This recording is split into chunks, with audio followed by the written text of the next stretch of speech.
that made Milwaukee famous presents The Halls of Ivy, starring Mr. and Mrs. Ronald Colman.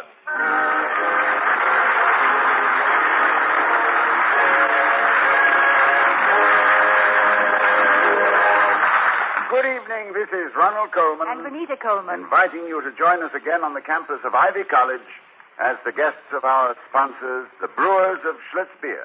The taste of Schlitz. The taste so many people prefer has made Schlitz beer first in sales in the USA. If you like good beer, do as millions of people are doing all over the nation. Ask for Schlitz, the most popular beer in history. And now, the Halls of Ivy.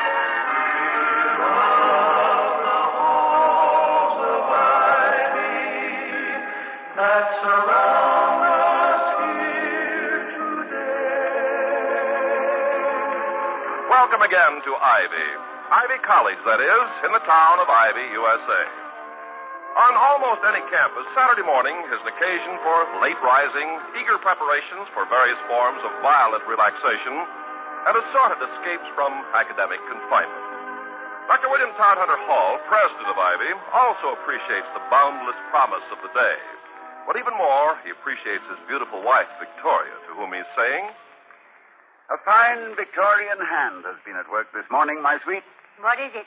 I have just been in my study, prepared to straighten out innumerable small confusions, and I find that everything is dreadfully in order. I shall be weeks recovering that chaos, which I always hope gives visitors the proper impression of midnight oil squandered and toil unremitting. Was I wrong to do it? It looked as though the wires had broken on a bale of waste paper. Yes, I know. It must be rather frustrating for a conscientious homebody to have a husband who conducts his official affairs with the happy abandon of a mouse in a wastebasket. What does that make me, a mousewife? A mousewife, very charming. Yes, charming. But would you prefer to have a husband with a neat study and a disorderly mind? Or one with an orderly mind and a study which looks as though it was swept out each evening by an ill-tempered man on a bulldozer? I'll settle for the neat fella with the ill-tempered mouse. Now, shall I go back in and nasty up the tidiness? Oh, no, dear. Thank you. But, may I ask what brought on this outburst of domestic order? It's Saturday. Oh, it's Saturday. Is that an explanation or just a flat, irrelevant statement? Why, it's very logical. Saturdays, I sort the laundry. Oh, of course, yes. Laundry. Now, let me see. Mental association. Clean sheets of paper, ergo, clean study. Of course, darling, the logic is inescapable. That's your logic, not mine. Well, what's yours, starting with this is Saturday? Well, very well. Now, this is Saturday. Saturday, I sort the laundry. And Mr. Jessup, who delivers the laundry, always reminds me of the little man we asked to take our picture on London Bridge. London Bridge. No, please proceed. I am fascinated by your mental processes. Well, it follows quite naturally. I was reminded of that picture, and all of a sudden I wanted to look at it again. And I knew you had it someplace in your study, so I went to look for it. And I bumped into your chessboard and I knocked off some of the pieces. And I felt so guilty, I thought I'd make up for it by straightening out your study. You see? Yes, of course. A simple chain of events easily followed by anyone. Particularly the seventh son of a seventh son, born with a caul, proficient with the Ouija board, and gifted with second sight. Anyway, I do thank you. As Ben Franklin said in his Poor Richard, if you want a neat wife, choose her on a Saturday. Oh.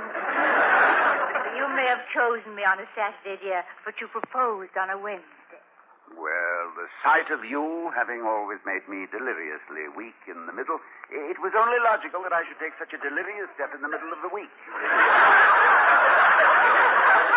And now, a brief farewell, my love. Yeah, farewell? What, are you running away and joining the gypsies just because your study's neat? No. I have some matters to clear up at the administration office. Oh. If Mr. Wellman calls, tell him I have left for Upper Rhodesia with my butterfly net. to look for the rare Flitterensis peculiarina. Are you expecting Mr. Wellman to call? No, but that's when he always does call. He is a living inadvertence, alert for the unpropitious. Well, I'll tell him you said so if I can remember it, which I doubt. Now, come on, I'll go to the door with you and pick up the mail, huh? Ah, what a crisp, lovely day. You sure you don't want to change your mind and stay home, Toddy? That new 2-volume Thomas Jefferson you ordered came yesterday. No. Don't tempt me, my sweet. Ah, look at them, Vicky. The Harriers of the cross-country team. Nothing more graceful than a foot runner who has hit his stride. Well, they must like what they're doing. I can't imagine any other reason for running down the street in your undies in the middle of winter. You know, they look like fugitives from a press-while-you-wait shop. Coach Simmons seems to think we have a good chance against Bradford next month, thanks to Bruce Dillon. Dillon? Oh, isn't he the long-distance man? Just distance, darling. Oh. Long distance is usually a woman. Well, at any rate, Bruce Dillon is the best 2-miler Ivy's ever had. Oh, look at that poor little perisher. They've left him way behind. No, dear, the others moved ahead. That's Wally Lovett. Oh, yeah, I know him. Don't they call him Tag-along?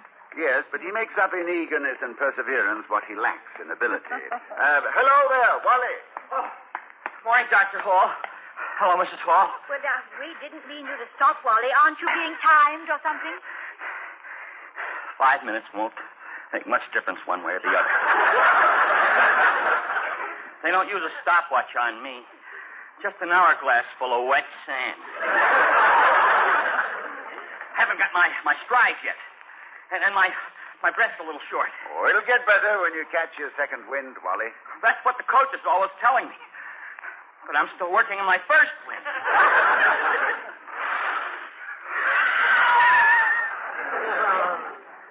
Does that sound right to you? Sounds as though your fan belt's broken. How can you tell when it's your first or second wind? I wouldn't know.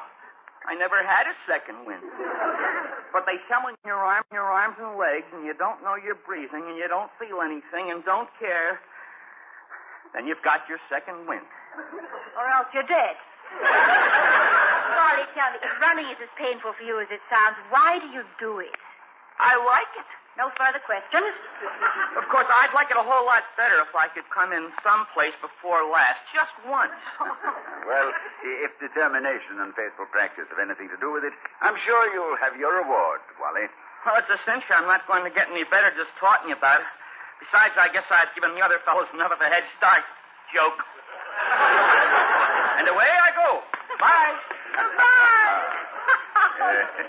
No, he reminds me of a rag doll. He doesn't run, he just flaps. Is he really going to try and catch up with the other boys? Try, yes, but he won't, and he knows he won't. But that isn't what's most important to him right now. He's still looking for his second wind. And when he's found that, Vicky, he's won his first prize.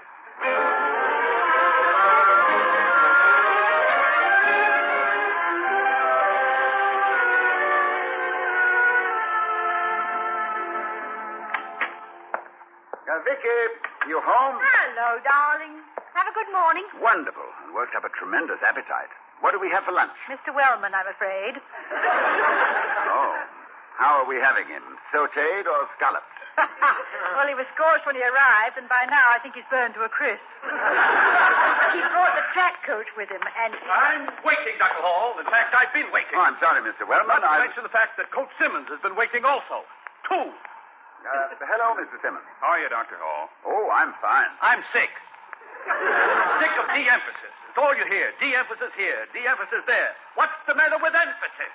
I think, Mr. Wellman, that perhaps You told me what you think, Simmons, and Dr. Hall has told everybody what he thinks, and nobody's thinking about the boy.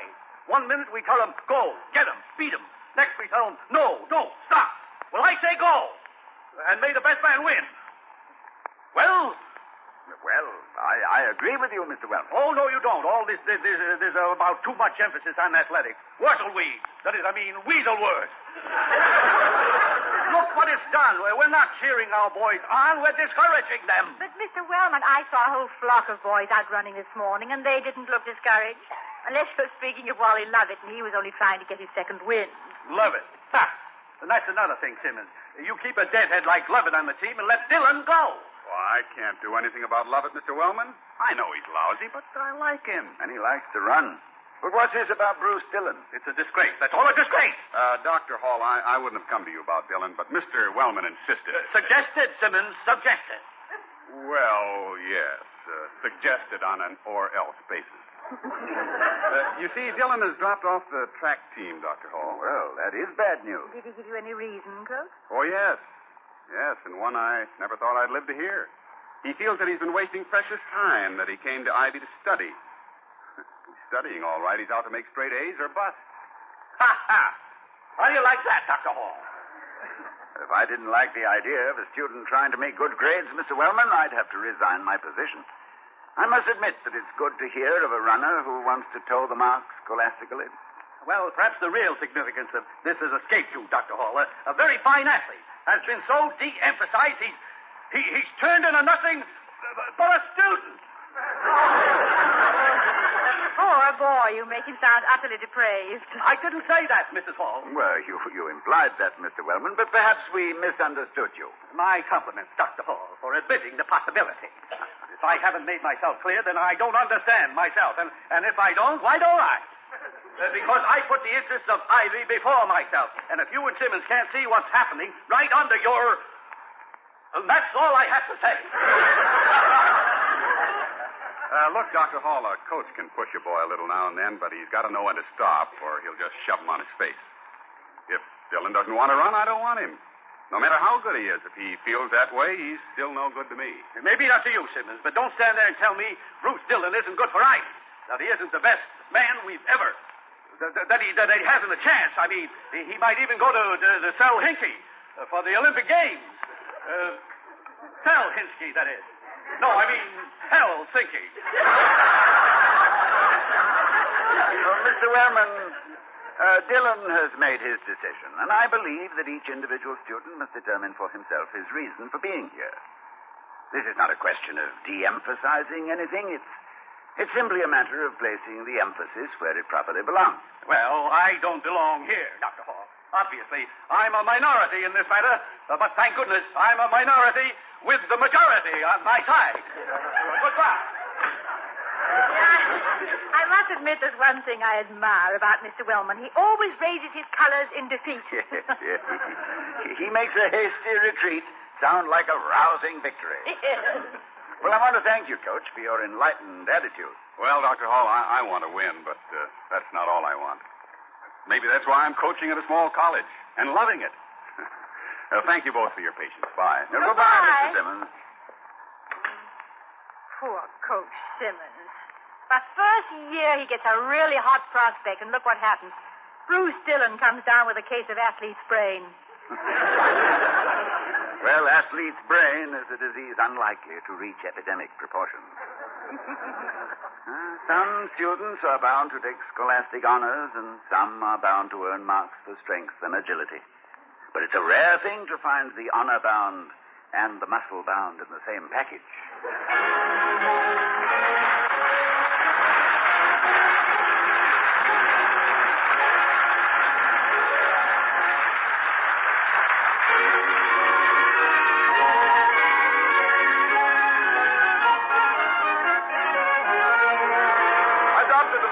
Office lab of Doc Bateman, the head of Ivy's chemistry department, the other day. Doc was correcting mid-quarter examination papers, and I interrupted him just as I heard. Oh, no. Well, hello, Doc. Something wrong? Huh? Oh, it's you, Carpenter. There's nothing wrong. I'm merely exercising your professor's right to groan at the answers I get to my exam questions. Oh? Well, what particular answer had you on the ropes as I came in? Question 4, part 2 of our recent Chemistry 1 exam reads, and I quote, describe the composition of coal. Mm-hmm. That's a good question. What's wrong with it? Of course, it's a good question. The only thing wrong about it is this answer. And again, I quote, coal is composed of big chunks and little chunks and coal dust. Well, isn't it? Oh, Carpenter, everyone except you and my students know that coal is a carboniferous classification of vegetable matter. Sure. I know, Doc, but who cares? You say who cares to me? Julius Charles Bateman, head of the Ivy Chemistry Department? Look, Doc, I'll explain. For example, you take Schlitz beer. Beer lovers know that it's brewed from select barley and hops and yeast and other fine ingredients. But what they really care about is how Schlitz beer tastes. And let me tell you... Just a minute, Carpenter. Let me save you the trouble. Schlitz beer tastes so good, it's the best-liked beer in America. That what you were going to tell me? Well, that's right, Doc. How'd you know? Carpenter, I've heard you before. Don't ask me why I listen. I just do. A man has to have some weaknesses. And besides, I like Schlitz beer myself. Good for you, Doc. Yes. Let's take a 10-minute break and take it big. You know where we can find a couple of bottles of Schlitz nearby? Doc, I just might. Let's be on our way right now.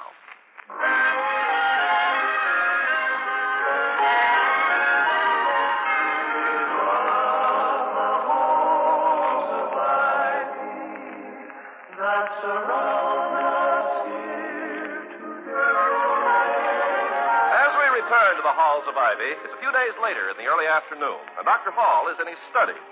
As a matter of fact, he's in a brown study when his wife Victoria enters. Oh, why, Charlie, I didn't know you were still here. I thought you'd gone. A slight delay, Vicky. Oh. Mr. Wellman's secretary called to say that Clarence would be coming over at 2:30, and he didn't want to miss me. I hope you told her that you wouldn't miss him. Yes, well, the retort occurred to me, my dear. But insults, when necessary, and they almost never are, should be personally delivered, not through secretaries. Well, with you, dear, bad manners are an effort. What you looking at? No, nothing, just an old scrapbook. Well, let me see. Oh, Charlie, look at you in your underwear. Vicky, that is a tracksuit. Oh. I was somewhat of a dash man, you know. Well, you're still dashing to me, darling. But didn't your knees ever get cold? Well, when one runs the 100-yard dash in approximately 10 seconds flat, one is totally oblivious to the weather. Of course, I use the word approximately loosely. The truth is that my best time was 10 2/5 seconds, and that was considered quite good in those days. Well, what are you doing back in those days at this particular moment? Why the research? I was checking on some track records. Before I started working myself down to a maudlin nostalgia over my undergraduate athletic triumph. I was trying to find out when we last defeated Bradford in track. I found out. It was a long time ago. You really did have high hopes of winning this year, didn't you, darling? Well, Yes, of course I did, Vicky. Until Bruce Dillon dashed them. Oh, mind you, I've nothing but admiration for that boy. No. How many times to find a young man who is such a brilliant athlete, who can win so many honors, and yet who can make such a courageous decision to give them up? After all, it's not often that you... I wonder, and mind you, I wouldn't confess this to anyone but you, Vicky. No. But I wonder, was it really necessary for him to take such a drastic step? Well, do you think you could maybe talk to him and change his mind? Yes, I could talk to him, No, Vicky, how can I? How could I, as the president of the university, go to a student and suggest that he is overemphasizing his studies? Yeah, I can see where that might confuse him slightly. But now, why couldn't you suggest that perhaps he might more wisely distribute his time and energies? You mean, say, 2 hours in the library to an hour on the field? Yes. Yes, that's not a bad idea, Vicky. I could. No, I couldn't. After all, he's crossed his Rubicon, and I can only commend him for it. Besides, you can be very persuasive, darling, and you wouldn't want to influence him, would you? Oh, no. Nope, the issue is closed. Yes. Nothing to do but forget it. No. Of course, this was just a moment of weakness, Vicky, I could only indulge in the privacy of my own home. Yes. Thanks to your understanding. It isn't going to be private any longer.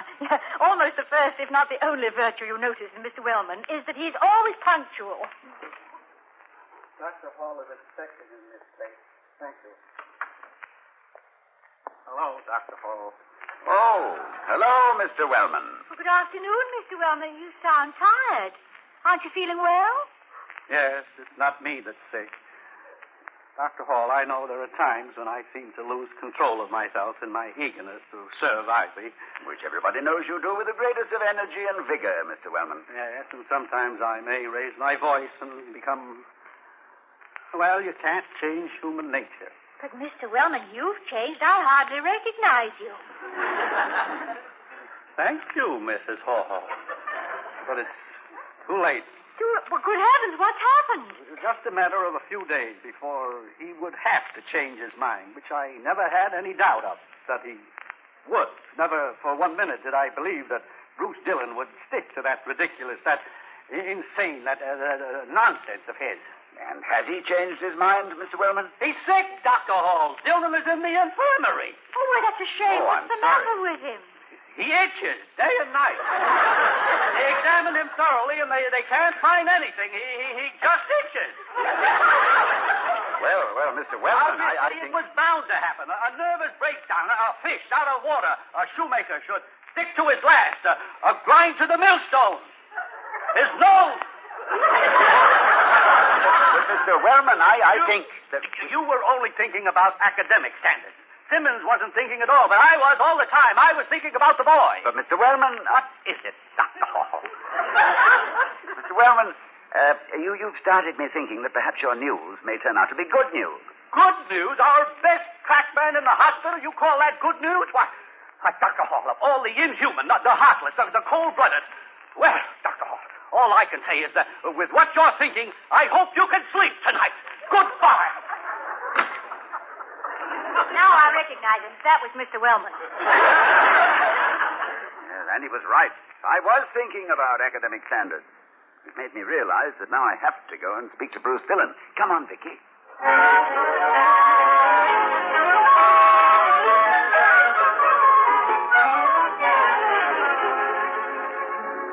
Well, it's certainly flattering to have the president and his wife come to see me, but, Dr. Hall, I didn't know I was that sick. Fortunately, you're not really sick, Bruce. Dr. Taysom has assured us that your condition is only temporary. And besides, Dr. Hall and I don't limit our sick calls only to those who are in extremis. Has your itching stopped? It comes on me in waves, Mrs. Hall, but I'll try not to scratch while you're here. Well, don't mind me. As the old saying goes, scratch where it itches, not where it looks the best.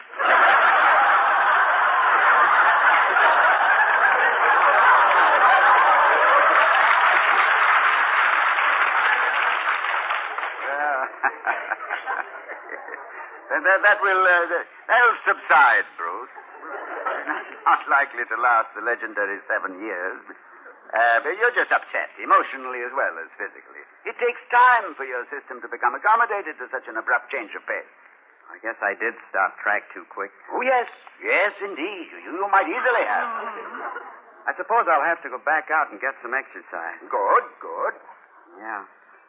A half hour now and then in the gym ought to take care of me, don't you think, Dr. Hall? In the gym? Yes. Or, well, perhaps half an hour running someplace. I mustn't give it up too abruptly. Oh, no. No, if I did that, I'd end up on the track team again, right back with the same old problem. Oh, dear.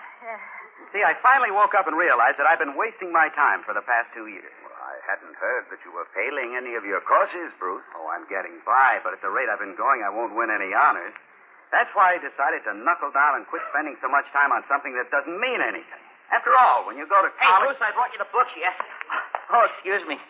Hello, Dr. Hall. Hello, Wally. Hello, Wally. What, no tracksuit? Well, I just got out of class, Mrs. Hall. I'm on my way to the lockers now. You don't have to explain to me, Wally, just so I know you haven't thrown in the towel.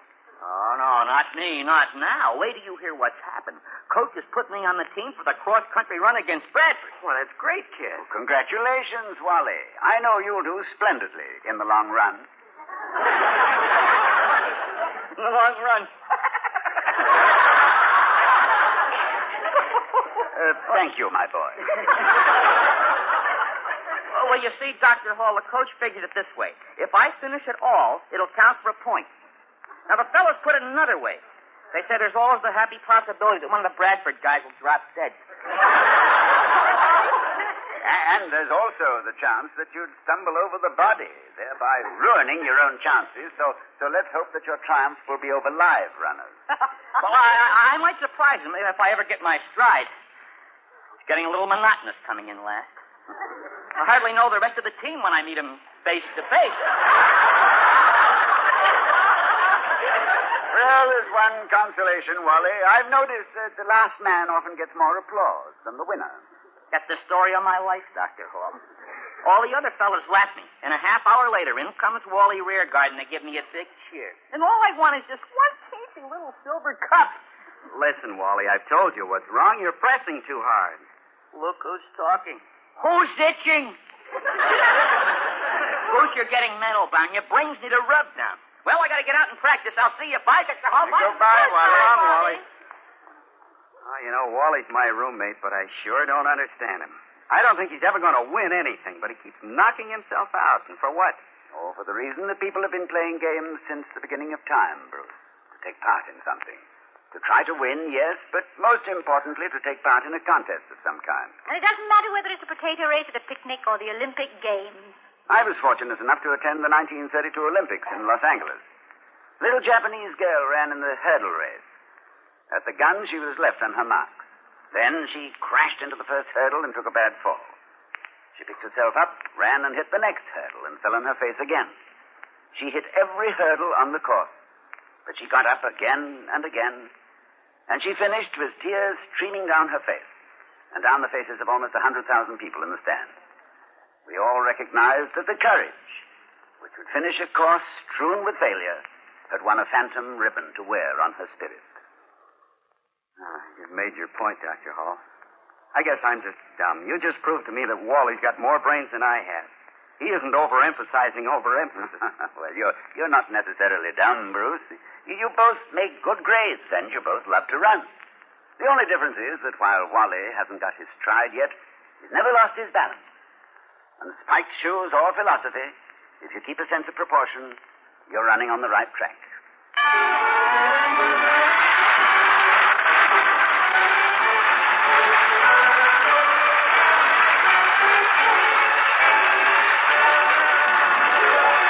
The Halls of Ivy, starring Mr. and Mrs. Ronald Colman, has been presented by Schlitz, the beer that made Milwaukee famous. The taste of Schlitz, the taste so many people prefer, has made Schlitz beer first in sales in the USA.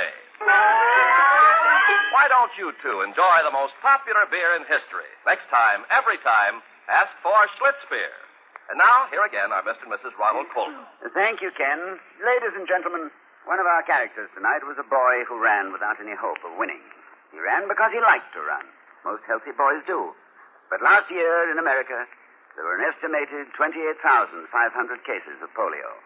Boys and girls, men and women, who were taken out of the running by this crippling disease. 4 out of 5 of these cases are financed, at least in part, by the National Foundation for Infantile Paralysis, the March of Dimes. But polio is creeping ahead of the available funds. So please make as generous a donation as you can. Yours is the power to line with silver the dark clouds which threaten our children and our neighbors. Thank you. Good night. Good night from all of us. And from our sponsor, the Joseph Smith Brewing Company of Milwaukee, Wisconsin, and its thousands of friendly dealers throughout the nation.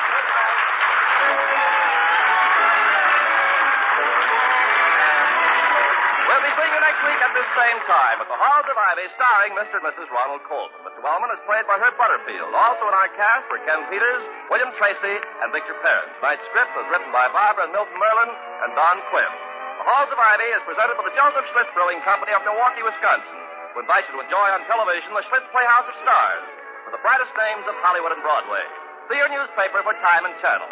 Ken Carpenter speaking. Now, just for laughs, join the Great Gildersleeve on NBC.